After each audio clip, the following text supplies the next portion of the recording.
તમે પણ જીપીએસસી ની એક્ઝામ આપવા માંગો છો, ગવર્મેન્ટ ઓફિસર બનવા માંગો છો અને તમને ખબર નથી કે કેટલા વર્ષ સુધી તમે જીપીએસસી ની એક્ઝામ આપી શકો છો, તો આજે હું તમને એ જ જણાવીશ કે તમે જીપીએસસી ની એક્ઝામ કેટલા વર્ષ સુધી આપી શકો છો, ક્યારે ફોર્મ ભરી શકો છો, કેવી રીતે તૈયારી કરવી, એના વિશે હું આજે તમને જણાવીશ।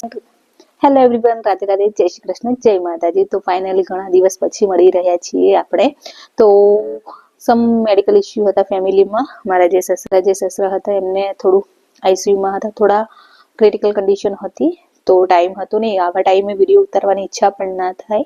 તો 3-4 દિવસથી હવે એમને સારું છે, મહેમાન ઘરમાં ચાલુ હતા, તો ટાઈમ જ નહોતો કે વિડીયો બનાવું, રીડિંગ કરવા માટે પણ માંડ થોડો ટાઈમ મળતો હતો, તો એટલા માટે વિડીયો આવતા નહોતા। પણ ઘણા બધાના મને મેસેજ પણ મળ્યા હતા કે મેમ વિડીયો કેમ નથી તમે અપલોડ કરતા, શું?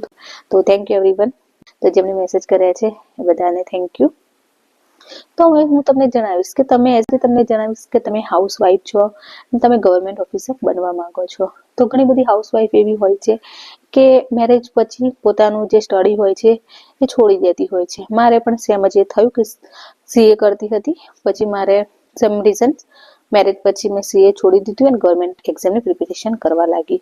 તો ઘણી બધી લેડીઝ એવી હોય છે કે મેરેજ થઈ જાય, બાળકો થઈ જાય, પછી સ્ટડી થોડું છોડી દેતી હોય છે, પણ પછી પાછળથી એમને થાય છે કે હવે લાઈફમાં કંઈક બનવું છે, કંઈક કરવું છે। તો ઘણી બધી એવી હાઉસવાઈફ હોય છે કે જે ગવર્મેન્ટ ઓફિસર બનવા માંગતી હોય છે, ગવર્મેન્ટ એક્ઝામ ક્રેક કરવા માંગતી હોય છે। તો એમાં ઘણા બધાના મને મેસેજ પણ આવતા હોય છે કે કેટલા એજ સુધી આપણે જીપીએસસી ની એક્ઝામ આપી શકીએ, તો હું આજે તમને એ જણાવીશ।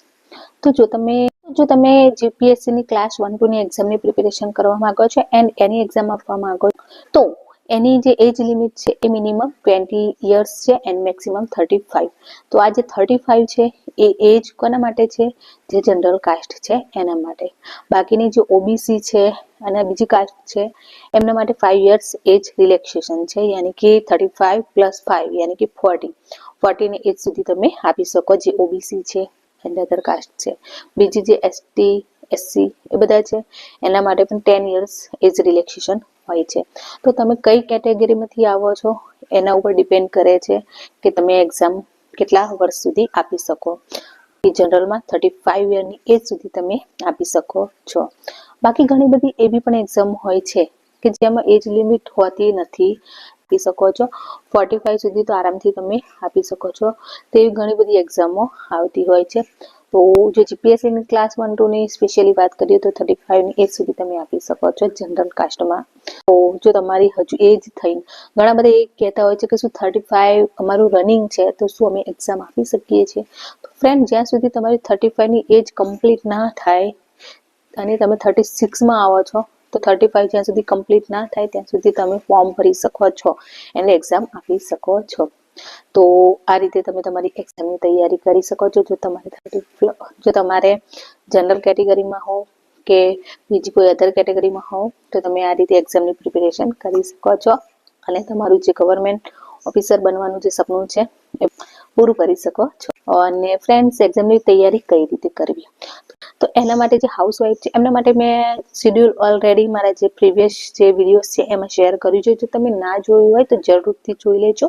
એમાં બધી ડિટેલ શેર કરી છે કે તમે કેટલા દિવસમાં કેટલા સબ્જેક્ટ વાંચવા જોઈએ, એક દિવસમાં કેટલા વાંચવાના છે, એક મહિનામાં કયા સબ્જેક્ટ વાંચવાના છે, કઈ રીતે ટાઈમ ટેબલ તમારે બનાવવું જોઈએ, એ ટોટલી મેં વાત શેર કરી છે। તો તમે જરૂરથી એ જ વિડીયો જોઈ લેજો। તો આ રીતે તમે તમારી એક્ઝામની પ્રિપેરેશન માટે પ્લાનિંગ બનાવી શકો છો અને આવનારા ટાઈમમાં હું જરૂરથી તમને મારી જે સ્ટડીની સ્ટ્રેટેજી છે, હું કઈ રીતે સ્ટડી કરું છું, એ તમારી સાથે બ્લોગ થ્રુ શેર કરીશ। તો જરૂરથી જોડાઈ રહેજો। તો પહેલી વખત ચેનલ ઉપર આવ્યા છો તો ચેનલને લાઈક, શેર, સબસ્ક્રાઇબ જરૂરથી કરી લેજો, જેથી આવનારા ટાઈમમાં જે ઇમ્પોર્ટન્ટ વિડીયો છે એ તમારી સુધી પહોંચી શકે। ચલો ફ્રેન્ડ્સ, મળીએ નવા વિડીયો નવી એનર્જી સાથે। ત્યાં સુધી રાધે રાધે, જય શ્રી કૃષ્ણ, જય માતાજી।